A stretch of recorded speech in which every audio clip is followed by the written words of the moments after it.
Hello again, Malcolm Brady from Dublin City University here. I'm going to talk to you today about implementation for guidelines for implementation. So we've looked at implementation in a previous session. So I'm looking at some specific guidelines underneath the various headings of structure, systems, and so on. Okay, so we've talked about this slide already, but it's a reminder of where we're going. As I say, organizational structure, resources, policies, procedures, systems, rewards. Leave culture and leadership for another occasion. So organizational structure obviously is a whole subject in its own right. So we're really just going to make a couple of comments on it. And the main thing here is that structure tends to follow strategy. You need to decide what it is you're trying to achieve and then make sure the organization is set up in a way that supports the carrying out of that work. Obviously, in deciding what to do, in formulating your strategy, you may need to consider the structure of the organization, the existing structure, because it may be a constraint or it may be a support for your new strategy. So you need to be aware of the current structure. Having said that, once you've decided your new direction, structure needs then to be to go along with that, to fit that. Okay, so I have two examples here of two invasions of Ireland that took place 1,000 years ago, around 800 AD. The Vikings or the Norsemen invaded Ireland, and their strategy was to trade, was to find ways of trading with the local Irish chieftains or people, and failing that, they also were into pillage and so on as well if they couldn't trade. So it was a combination of pillage and trade. And for that, they sailed up the rivers and they built townships, which were often temporary or not all. They weren't. They didn't necessarily colonize the townships. The townships were trading centres, were marketplaces. So they set up the initial towns of Ireland, and many of the towns were initiated, including Dublin and Waterford, by the Vikings. The Normans came several hundred years later. 1177, as far as I know, yes, was the original landing date. And over the next 100 or 200 years, they colonized pretty well the entire country. Now, they wanted to own the land and take over the land and work the land. So their structure was one of setting up castles inhabited by lords or barons. And each of these dominated the area around it, 5-10 miles or whatever circular around the castle, the Norman castle. And you can see the remains of these Norman castles distributed all over Ireland. Even to this day, they still stand, many of them. And some of them are used for hotels or weddings and so on as well. Some people even live in them still. So they're still there, still active. And they were a very effective colonization mechanism. Okay, so that structure worked for their purpose, whereas the Viking structure of townships and ships, towns and ships worked for their purposes. So two entirely different structures, both to do with invasion, but the invasion had different, there were different strategies behind the invasions. So the thing is in terms of the activities, usually it's some form of hierarchy. Most organizations have a form of hierarchy with different levels or different numbers of layers of the hierarchy. So older organizations can be quite hierarchical with 10, 15 levels in the organization. Newer organizations tend to be flatter with maybe 3 or 4 levels of hierarchy in the organization, but they still tend to be a hierarchy. There are alternatives. Sorry, the hierarchies tend to follow product lines or functional lines, marketing, HR, R&D, and so on, or geographic lines, North America, EMEA, the Far East, Australia, and so on. So they can be geographic, product, functional, or they can be a hybrid of geography and product or whatever. Okay, and then you can get matrix organizations where a manager say, for example, in Ireland, might report to the product manager on the one hand and the area manager on the other hand.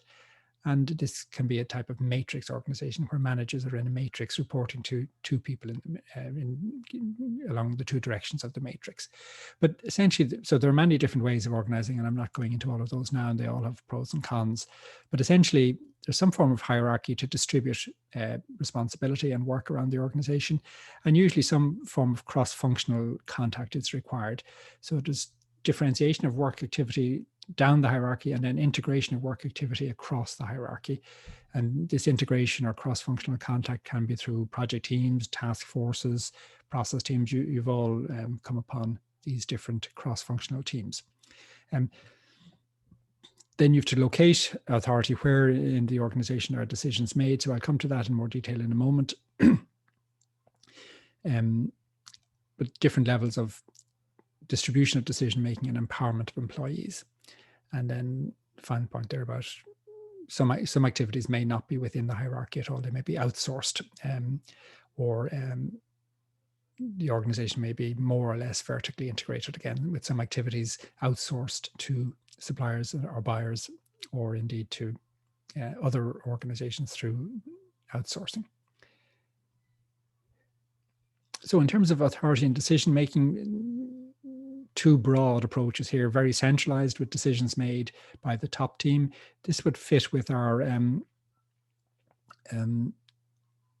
commander orientation or collaboration orientation in the bourgeois model, where decisions are made by the managers or a small group of people. The advantage of this is that their decisions are often made by the most experienced people in the organization, who probably have the most holistic view of the organization, because they're at the top, in the top layers, and they're looking down at the entire organization. So they might have a more holistic view.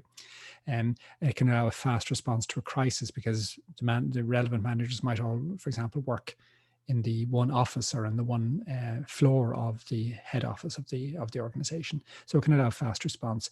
But a small group of people, as I mentioned already, can become overloaded. That can lead to sluggish responses, delays in decision making. And it also discourages initiative among the employees lower down the ranks, who may become discouraged or demotivated as a result. So decision is often decentralized, and indeed there's more of a trend towards decentralized decision making currently, but it can to and fro between centralization and decentralization, depending on the competitive circumstances. So decentralized, obviously, this is where decisions are delegated down the hierarchy. So they're made lower to the action, lower to the front line, lower to the marketplace, or nearer the marketplace. And also, because they're distributed, they're drawing in much more managers in the organization, because you're now, decisions have been made by a much greater range of people, which can be good and bad. That does allow a lot of managerial development as well. People get practice at making decisions, and that may help them if they move up the organization when they're making more serious decisions.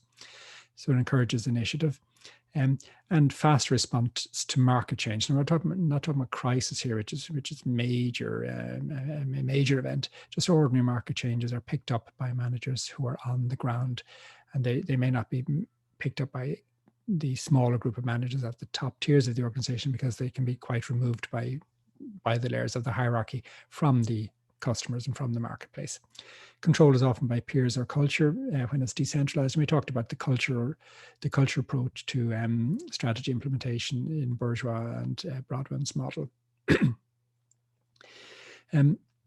However, senior managers can be unaware of the decisions actually being made. The story in one of our papers of a new plant being built through work orders, in other words, small items, relatively small items, and senior management only became aware of a new plant when a large item was requested. I think it was a chimney stack, and they wondered, what on earth do you need a chimney stack for? And it was only then that they realized that in fact a whole plant had been built without their knowledge or agreement.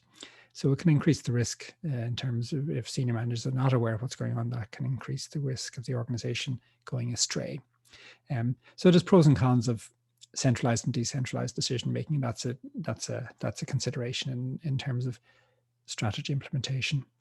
We talked about processes and systems. Obviously, your strategy defines where you're going, and out of that comes the more detailed work of defining exactly what you're going to do, how you're going to do it, and developing policies and procedures for the carrying out of that work. In other words, work definitions. There's a whole system in place to define the work that's required, and to define the work. And then there's a second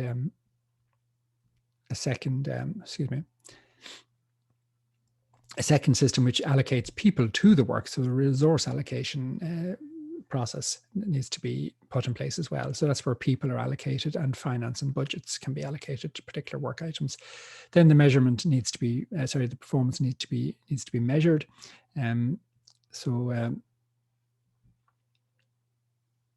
We see a whole set of IT systems need to be put in place then to actually measure what actually has been done and control that and monitor that.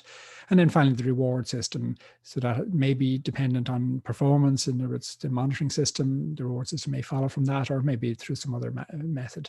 And I mentioned already about the reward system is hugely important in terms of influencing people's behavior. People respond to reward. I have another slide on that in a moment, and we'll see some examples of that more closely. Resource allocation. This is quite a big area of research. This is a model of resource allocation by Bauer, and this particular was one from Bauer and Gilbert's paper, but there's a number of papers on this resource allocation model. And essentially, Bauer and Bergelman and others looked at a very large US organization and worked out how exactly decisions are made, how exactly are strategic decisions made in the organization. And what they found was that, in fact, they were made in a different manner than they anticipated, than they expected. And all three layers of management, you can see here, corporate, middle, and operating management, all three layers of management are involved in the resource allocation or the project allocation model. And they recognize two major processes: the one of defining the projects that are to be or potentially carried out by the organization, and then the selection of projects to actually be carried out. So the two major processes there. And they recognize that all of this is in an external context in terms of the structural, the industry structure, the strategic context of the organization, all the things we've looked at, PESTEL and so on, the political, economic, social context, the capital market context, in other words, where they get their funding from and how that might influence strategy, and the product market, which is where the products are sold. So that's the context, but the two major processes that happen within the organization are one of definition and one of selection. And you can see here there's toing and froing between operating management and corporate management, with middle management literally in the middle, with this translating role or brokering role in terms of selection of the products, or translating. And there was the ideas that come up from above, they translate them into a format that might work for senior management, who their job is to align potential projects with where the organization really wants to go. So that gives the people at the bottom line, at the front line, when they initiate projects, they give them guidelines as to what kind of projects are desired by the organization. So there's that definition process. When we talked about logical incrementalism by Quinn, this is effectively logical incrementalism in action. And then on the selection side, corporate management then commit to projects. So that gives the support from the senior people in the organization, and then frontline managers champion the projects and get them done. Okay, and all of that is the realized strategy. We've had that phrase already from Mintzberg. This is what actually arises. The deliberate strategy would be the part here where senior management are working out what it is we want to do. And then through this whole process, up and down process between frontline and corporate, you end up with what's realized, what's actually happens. So it's a complex process of resource allocation. As I say, there's a number of papers that look at this in much more detail if you want to look at those, and I certainly recommend it. And essentially, it's a complex, messy process that takes quite a long time before outcomes show. And that's what they found was the reality of strategy implementation. Policies and procedures, as I mentioned already, the policies guide behavior and can indeed develop a culture for the organization. We're talking about broad guidelines here in terms of policies, and these are translated as procedures or as detailed instructions as to how to carry out particular operations or particular activities. Again, mentioning total quality and lean and all of these techniques, they're very good at systematizing the various procedures of the organization. So it's very clear what's required and what standards need to be met and so on. Okay, what tools and equipment are required to carry out the task. So policies and procedures. There's two videos there that you can have a look at on the slides. One is D'Angelo from the Wire series, where he explains actually how to play chess, and he translates how to play chess into the language of the kids he's explaining the game to, and it's quite interesting how he relates to the kids. But essentially, he's translating it into terms that are understandable by the people who are going to be carrying out or playing the game. And then Breakfast at Whammy Burger shows us what can happen if customers, procedures are all very well, but when customers get fed up of procedures, they may react badly to it. And you can see Michael Douglas's reaction to not being able to obtain breakfast at 11:03 when he arrives at a fast food outlet, when the breakfast menu stops at 11 o'clock, and he's arguing, well, 3 minutes isn't that much after time. Please, can I have breakfast? Worth a look. Here's an example again where procedures can go wrong, and we need to be sensible with any procedures. This is an example of a train where a crew alerted, noticed smoke, and immediately stopped the train in compliance with the rules. The bad news was the train stopped with a hot wheel over a wooden bridge with creosote ties and trusses. The crew tried to explain this to higher ups, but were instructed not to move the train. They were told that the rules prohibit moving the train when a part is defective. So the train stayed on the bridge made of creosote and timber.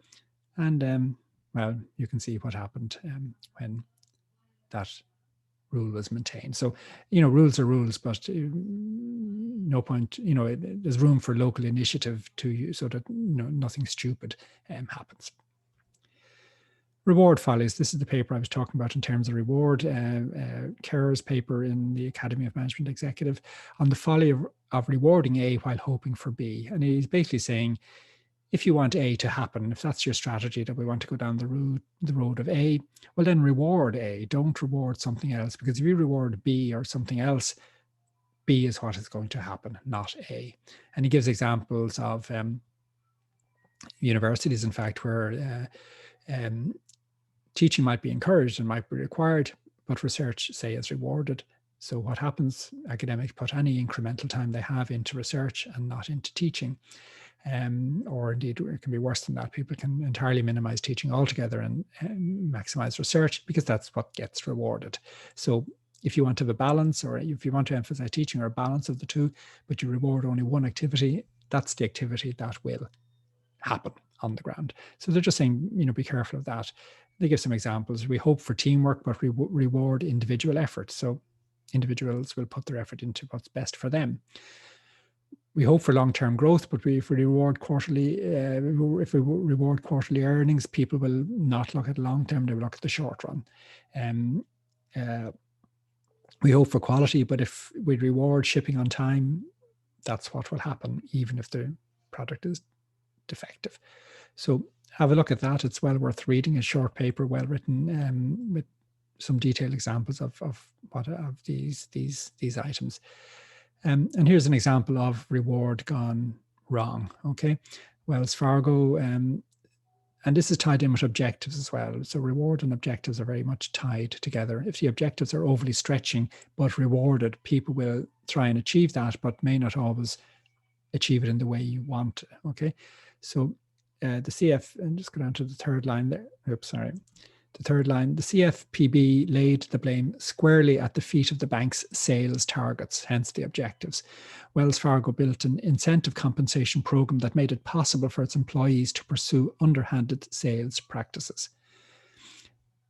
Stumpf said the bank had significantly strengthened its training programs, but cutting sales targets represents another step to reinforce our service culture. So they're having to look at their targets now, because that went astray. People, in trying to achieve the targets, people pursued underhand sales practices. For example, they could have created invalid accounts or whatever. Now, this can go very badly wrong for an organization. Congress is planning to hold the bank's leadership to explain what happened. Some Democrats and Republicans have both called for a hearing. And shares of Wells Fargo's at this time skidded 2%. And then another 3%. And this was enough for JP Morgan to take its place as the biggest bank by market capitalization. So Wells Fargo fell quite badly here as a result of overly aggressive sales targets and then a reward system that encouraged meeting those targets by whatever means. So be careful, reward is a great tool in terms of strategy implementation, but it's again a two-edged tool. So be careful in its use. Okay, thank you very much.